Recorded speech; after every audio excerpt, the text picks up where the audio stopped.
Баршаңызға сәлем. Арнаға қош келдіңіздер. Видеоны көрмей тұрып лайк басып, тіркелу батырмасын баса кетіңіз.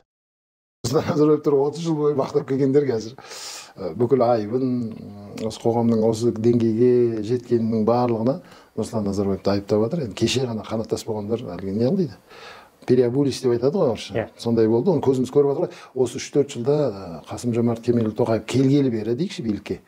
Ой, бір сұмдық мұғжизалар болып отыр. Адам ақылына сыймайтын нәрселер. Кеше қол жетпей жүрген адамдар түрмеге тоғытылып, басқа да басқа керемет оқиғалар болып жатыр да. Адамның сатқындық та бар бір жерде, неше түрлі өмірдің жалған екендігі бар, биліктің, байлықтың еш нәрсені шешпейтіндігі бар.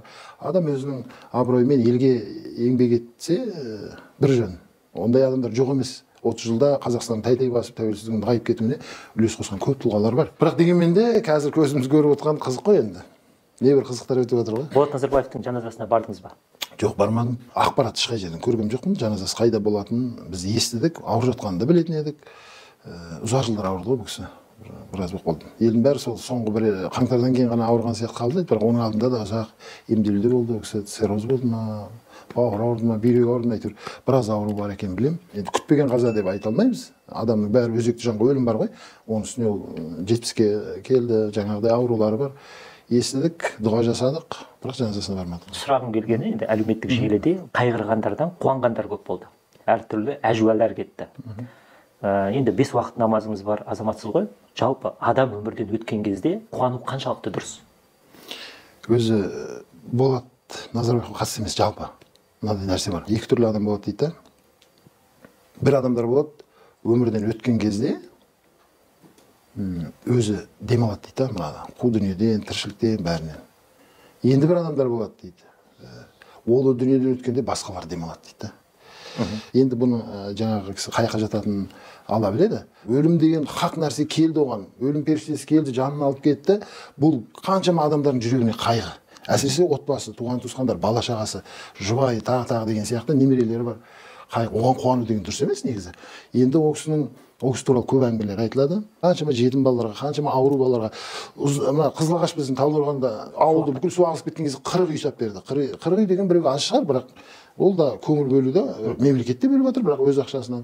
Ұзынағашта, Қаскелеңде қаншама адамдарға көмектескенін естіп жатам да. Адамды бірыңғай жаманға, яғни бірыңғай жақсыға жатқызып жіберуге болмайды. Болат Назарбаевтың тақырыбына қатысты 2 сұрақ. Біріншісі, көп болып кеткен жоқ па Болат?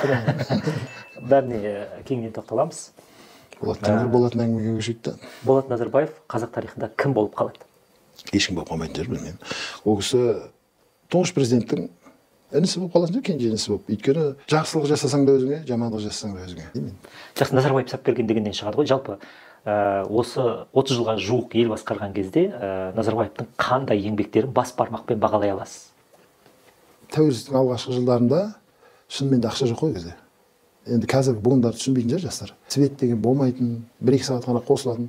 Мына қазіргі Алматы, Жетісу облысының орталығы Талдықорған деген тіпті тозып кетіп, далаға қазан ошақ шығарып, этаж үйлерінің бәрінен адамдар безіп кеткен. Сондай бір қиын кезеңдерді бастан өткердік. Сол кезде халық сабырлы, шыдамды, шүкіршіл болатын. Сол кезде Назарбаев шынымен де халықтың отымен кіріп күлімен шықты. Жаңағы айтқан 200 мемлекетпен дипломатиялық қарым-қатынас орнату, өзінің теңгенің шығуы, әрбір нәрсені Назарбаев өз қолымен, өзі сезіне отырып, жүрегімен жасаған нәрсе ғой. Біз қазақтың туы әлемдегі ең әдемі ту сияқты көрінеді бізге. Ол жүріп елтаңбаны да, туды да, әнұран бәрін мемлекет ретінде қалыптастырды ғой. Ол кісінің айыбы ұзақ отырып қойғанда шығар деп ойлаймын. Ұзақ отырған кезде адам көп мақтаудан елдің бәрі жағымпаз еді ғой, жағымпаз болғанда жағымпаз. Біздің Жандарбек екеумізге бар еді, жылына бір өтеді Қазақстан барысы, қалған 360 күн жағымпаздар жарысы деп. Шынымен де ананы мақтап, ол кісінің кінәсі жоқ негізі. Мақтап өзіміз құрттық та. Бұл кісінің істеген атқарған еңбектері де көп, кемшілігі де жоқ емес. Сыртқы саясатта мықты болғанмен ішкі саясатта дұрыс нәрселер жасамады. Мықты жақсы кадрлардан айырылып қалды. Совет өкіметінен қалған жақсы кадрлармен бәлки тіл табыса алмағандығынан, бәлки өзінің саясатын айтқанынан орындамағаннан кейін олардың бәрін жұмыстан шығарып, жұмыссыз қалды кадр. Көп енді жақсы да бар, жаман да бар. Бір адамға толық жақсы, толық жаман деп баға беруге болмайды. Бірақ елбасының Астананы көшіргеніне мен қатты риза боламын. 40 жыл ел басқарған Дінмұхаммед қазаққа 40 қала сыйлап кетті. Ринатпен айтсам да, біз жалғыз Астананы сап болғанша далада 5 мың ауыл қирап кетті деп. Назарбаевтың жақсылығы астананы салды, бірақ қаншама ауларды қиратып алды деп. Назарбаев туралы 30 жыл мақтап кеп, соңғы 5 жылда айтпаған сөзді айтып жатырмыз, инцест қылды деп жатырмыз. Айсұлтанға қатысты басқа. Енді терісі қалың, соның бәрін көтеріп жатыр, Алла күш қуат берсін енді. Қазақ үшін өте көп еңбек сіңірді. Жағымпаздықты айтып жатырсыз ғой.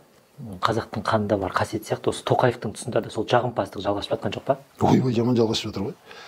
Осы бұл кісінің бір жақсы мінезі енді өзгеріп кетпесе екен, мақтағанды жақсы көрмейді екен. Бірақ адам өзгереді ғой, бәріміз өзгереміз ғой. Жақсы болуы мүмкін, жаман жаққа өзгеруі мүмкін. Негізі мен Тоқаевтың алғашқы президент біраз орын берді, соның артынша сайлау болды ғой. Сол кезде сенімді өкілі болдым. Сол кезде штабта дайындалды да, сайлаудан кейін жеңіп шықты. Білеміз ғой қарсыластардың кім болғанын, бірақ жеңіп шықты деп, баяғы Назарбаевтың заманындағындай шуылдатып сондай жасаймыз деген кезде, жеңісін тойлаймыз деген кезде, қайдағы жеңіс, біз не біреумен соғыстық па деп, сол нәрсенің бәрін тиіп тастағанын өз-өзіме көрдім да. Кішкене ана заманнан кішкене бір өзгерістер бар сияқты болып көрінді да сол кезде. Енді бірақ мақтауды әлі күнге дейін мой президент Тоқаев, наш президент Тигр деген сияқты бірдеңелермен енді қатты мақтамасақ та соған бүйтіп әкеп ана кісінің құлағын үйретіп жатқан сияқтымыз. Өте жаман үрдіс, өте жаман үрдіс. Мақтап құртамыз біз хандарымызды. Тоқаевтың қазіргі айналасындағы уәзірлеріне көңіліңіз тола ма? Жоқ, мүлде. Мен қазір шынымды айтайын, Тоқаевтың уәзірлеріне де енді үкіметтің адамдары қиын қалды жүр. Үкіметтің мүшелерін де танымаймын. Бұрын енді танымал, саяси керемет тұлғалар еді ғой. Қазір ұсақталып баратырмыз ба? Или менің көзімде солай көрінетін шығар, бәлки мен қателесетін шығармын. Жақсы білімді оқыған жастар да бар ғой. Бірақ я депутаттарға, я үкімет мүшелеріне, я бір ана кісінің қасында жүрген бір жақсы команда көріп тұрған жоқпын мен. Неге? Сапамыз кетіп қалған шығар ол ретінде. Мысалы, негізі басқа халықтар 30 жылда өзбектер 2 есе 3 есе көбейіп алды. Бізбен шамалас болатын. Біз 16 миллион ба, 17 миллион болдық. Тәуелсіздік алған кезде 17 болдық та, қайтадан кері кеттік. 16-15 төмен қарай түсіп 14-ке дейін барып, қайтадан міне бүгін жаңалық шығып жатыр, 20 миллионға жеттік деп жатыр. 32 жылда 17 миллионнан 3 миллион қостық. 30 жылда 3 миллион қосу деген ұят нәрсе де. Өйткені Шешен-Орыс соғысында 2000 жылдарда 2007-91 деңгейде 3 миллион шешен, 1,5 миллион шешен қырылып қалады да, қайттан 3 миллионға жетіп алады. Болмаса өте тез көбейді да шешен. Қатындарын алды, 2-ден 3-тен 4-тен баланы тудырды, олардан да проблема емес. Ұлттың жойылып кетуі деген мәселе тұрған кезде қызғаныш бәрі қалады екен ғой. Ұлттың мүддесі кезінде Төле би жоңғарлармен соғысылған кезде де қазақтарға көп әйел алып беріп тез Аңғарқай шайқасына дейін адам саны керек болды, көбейту керек болды. Біз өте көбеймей жатырмыз. Біз қазір осы тәуелсіздіктен кейін өзбектер сияқты көбейсек уже 40-50 миллионға жетіп қалатындай уақыт болды негізі. Сан болмағасын сапа да кетіп баратқан шығар. Сапамыз кетіп баратыр, дінімізден де сапа кетіп баратыр, ғалымдарымыздан да сапа кетіп баратыр, журналистер керісінше болу керек еді, негізі сапамыз күшею керек еді, батырларымыз көбею керек еді. Бір енді өкінішті жағдай, қияметтің белгісі ме, кім біледі. Биліктің өкілдері баяғы кімдер сияқты, Заманбек сияқты кім бар қазір айтшы? Ешкім жоқ. Иманғали Тасмағамбетов сияқты кім бар? Ешкім жоқ. Кешегі Назарбаевты жамандаймыз, соның қасындағы тұлғаларға жете алмай қалдық қой қазір. Ұсақ-түйек болып кетті ғой. Кешегі министрлердің қатынын өлтіріп жатыр да. Сондай заманға түсіп қалдық енді, қалай енді көңіл толады? Көңіл толмайды. Болжамыңыз бар ма? Қазақстанның келесі президенті кім болады? Жоқ, ойламаппын да. Басымда қатырмаймын оған яғынан. Келесі президент мынау боламын деп ойласаң, елде осындай пікір бар екен деп оған қиянат жасауы мүмкін да. Түсінесіз ме?